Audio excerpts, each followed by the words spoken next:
Staying with us, we're trying to keep you up to date with all the stories making headlines at this hour.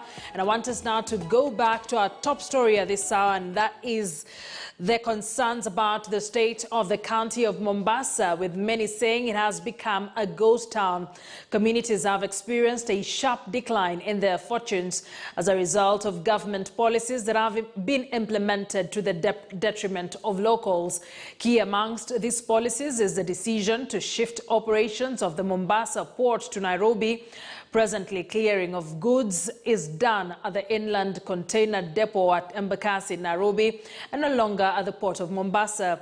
This has meant the shutting down of hundreds of businesses and loss of jobs for hundreds of thousands in Mombasa and the coast in general. I want us now to listen to sentiments of stakeholders in Mombasa on the state of affairs before we speak to Mvita Member of Parliament Abdul Swamad Sharif Nasir. Lakini umpe haki yake. One MP has stood with us. Baka kule kwa streets, siku za demonstration, if you remember. Wengine. There are no jobs. Our youth are just idle. Nothing they're doing. Some have gone to drug abuse. Some have gone to criminal gangs. And this is just because we don't have jobs. And for this sector, which have created thousands and thousands of jobs, then we sit down and we see it's been killed. We will not tolerate that. The year 2017, Kenya National Bureau of Statistics. These are issues that are documented, tabled in Parliament. Mombasa's contribution was number 4 in Kenya. However, now, when you look at it in terms of what contributed to make Mombasa what it is, 27% was from transport and storage. This is a sector we cannot allow to die. I do not wish to be a governor in a ghost town. Let's now bring in Vita Member of Parliament Abdul Swamad Sharif Nasir, who is joining us live here on News Center. Good morning, Honorable Nasir. Thank you for joining us here on News Center. A lot of concerns, hue and cry in Mombasa with regards to the state of the economy. But let's start from first things first. When we say it's a ghost town, what do we mean? You know, when you don't have jobs and everything seems not to be going right in terms of the economy, you're going to have a mass exodus of people who had been hired. And when I mean a ghost town, look at, and I actually want the media to do this, look at all the real estate that comes from the port of Mombasa, Kilindini Road, and we go all the way up to places like the Fort Jesus. These were areas that were known to be a hub for logistics, clearing and forwarding companies and the rest. Go to areas like Shimanzi, where there have been warehouses, totally empty. You know, one effect when you touch on the largest contributor of Mombasa, Kenya National Bureau of Statistics, I've said this before, the statistics are that the gross county production, 27% of our income, our livelihood, came from storage and transport. 11% came from wholesale retail and those people who are in the business of selling spare parts and the rest, and the garage industry. Mm-hmm. Then comes the real estate as well, which is a similar level of percentage. Mm-hmm. As a matter of fact, accommodation and food only contributed to 4%. I'm not saying that tourism is not vital for Mombasa, but there are other industries that have held Mombasa what it is. Historically, Mombasa grew by being a place that is conducive, our geographical location and everything else. Now, when you shut down the major source, then automatically manufacturing ceases, because then you've now made manufacturing in Mombasa to be expensive. Mm-hmm. So even that sector dies. When you touch that, the largest part, it now goes on to a trickle effect mm-hmm. into areas like the real estate. So this has had a multitude of effect on us. So then, And by the way, yes. Yes, just finish your point. you know, we raised this matter in Parliament. When they tried to enforce it last time, they used COVID as a reason. And we were able to ensure that Parliament endorses that no one should be forced to use the ICD. Stakeholders, other people went to court. Those were able to be achieved. But now what they're using is that if your company is a PIN that is registered in Nairobi, then regardless of whether you want your goods in Nairobi or not, you just have to go and collect your goods in Nairobi. Which then you start wondering, is that Mombasa part of Kenya? Shouldn't someone be able to choose where they want to do business? We want to come up with an East African system where everything is integrated together.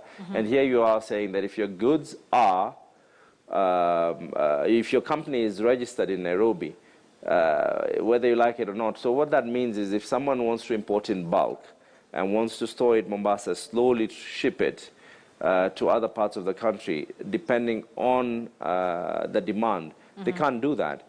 If a manufacturer is registered in Nairobi, but they have a factory in Mombasa or a subsidiary of their factory in Mombasa, that means all the goods have to go all the way to Nairobi, then they have to now reshipped back to Mombasa. Multinationals, all multinationals right now are crying.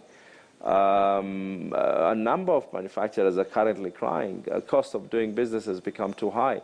And I know that the whole thing is you want to give cargo to SGR, but we came up with options. We gave valid options that, yes, we need to pay the debt, but then the debt should not be paid at the detriment of other people's livelihoods. What are these valid options you talk about? We gave options which were, by the way, acceptable to all stakeholders, including the KIFWA, including Kenya Association of Manufacturers, Chamber of Commerce. And we said, you know what, we would rather a situation whereby if someone insists on using road, and they insist on using road and their cargo is truly going to Nairobi, that there be a small surcharge. That surcharge should be able to compensate. But if you compel someone that it is a compulsory for you, and then also SGR needs to come up with ways that it should be cheaper. Because then if it is cheaper, it becomes conducive. Everyone will want to rush to use the rail. There was a time in this country where everyone had wanted to use the rail, at that time when it was the meter gauge rail. And then, of course, inefficiencies caused the railway line to be more expensive to run. We came up and brought up the SGR. Of course, the SGR now dies in the middle of nowhere in Naivasha. So even if cargo wants to leave, if for foreign countries, it has to stop in Naivasha. Then trucks now have to leave from Naivasha. What that basically means is that you've created a very beautiful environment for everyone to collect their goods in another county. Whereas they might have been able to collect it direct from Mombasa, and transport goes all the way. And that these valid options you talk about were not taken into account.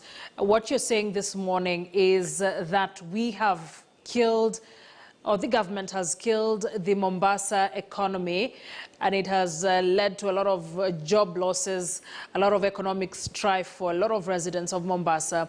As legislators, and you're one of them, and you had a powerful committee in the National Assembly, how are we intending to handle this on behalf of the people? Legislation, lobbying the government. What Actually, are the plans? we had already won this. We had already won this in the first round.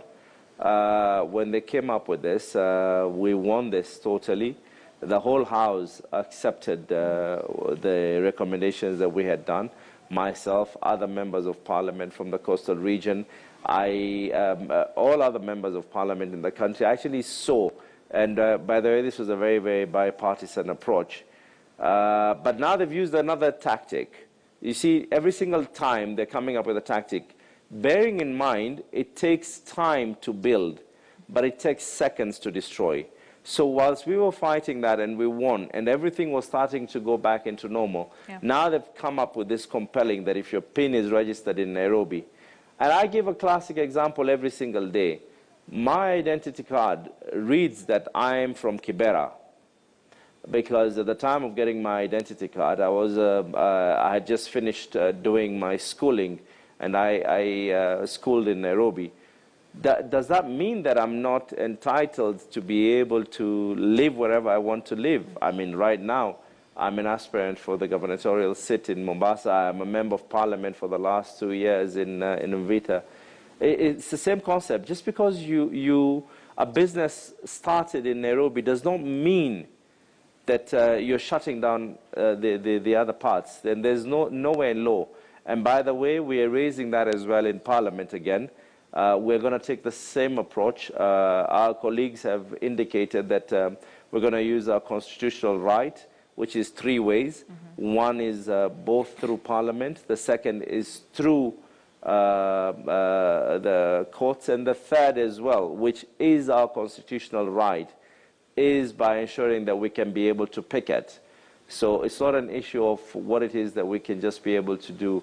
And when you talk about lobbying, this is something that we sat down with the president and we agreed with him. My party leader is adamant that this is something that should not happen, and we are going to stick to it, that let everyone have a freedom of choice. Just to get you clear, what you're saying this morning is the SGR brought more pain than gain for Mombasa and its residents? There is actually a very detailed study on that.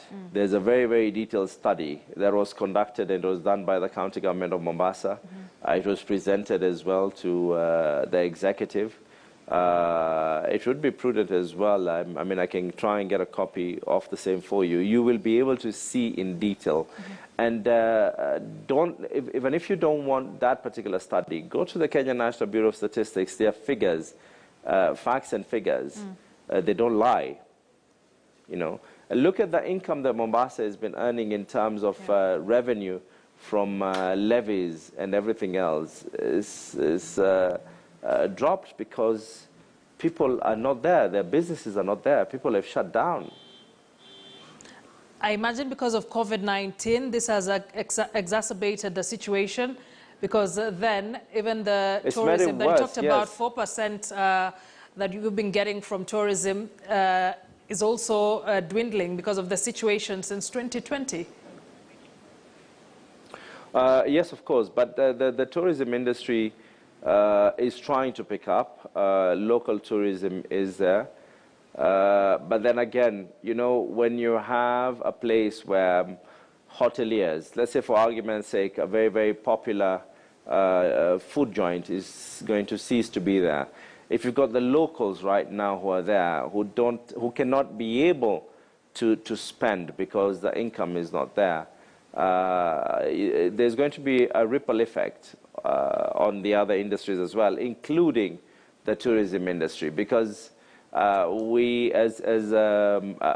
aware that government policy has been to increase local tourism as well. All right, and finally, before I let you go, you've spent a considerable amount of time talking about, you know, what is wrong, what you've done in Parliament, what you intend to do, but what are the options for the residents of Mombasa right now, even as you try to deal with this from the top? What options are there for them, those that have depended on this business? Everyone needs to speak out. Every single person needs to speak out, and I've said this, and I'm saying this without feeling any level of guilt or anything. But everyone needs to speak out, because it's silence is going to be betrayal, and it's the truth of the matter. People are really getting hurt. I don't mind to be able to continuously hit on this, and even if they try and use any other tactic, they use the first tactic, and they try to come up with a very, very compelling reason as to why they did that. We warn against that. The High Court and all the other courts ruled in our favor. We went to the streets. I mean, I've been tear gassed quite a bit, but they are coming up with another tactic right now, and this is really, really uncalled for. You can't kill a whole county. And by the way, the county of Mombasa as well, you have to understand the other counties that also depend on the growth of Mombasa.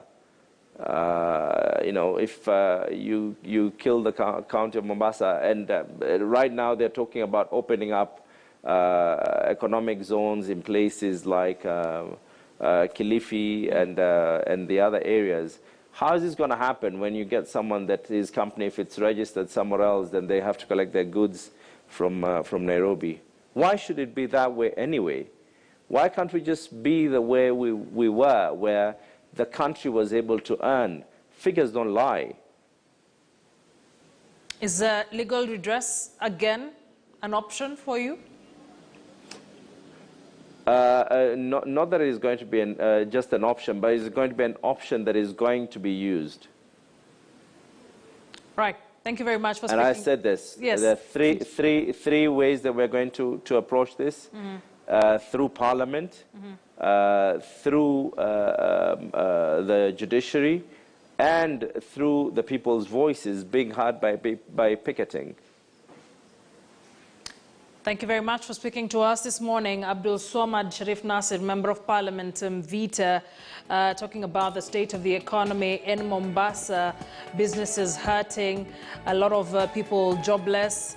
And he's saying three ways they're going to go about it. There's legal redress, work on Parliament, legislation around that, as well as lobbying and picketing. So it's a matter of wait and see, and on whether the status of the county will be improved. Thank you very much, sir, for joining us this morning here on News Center.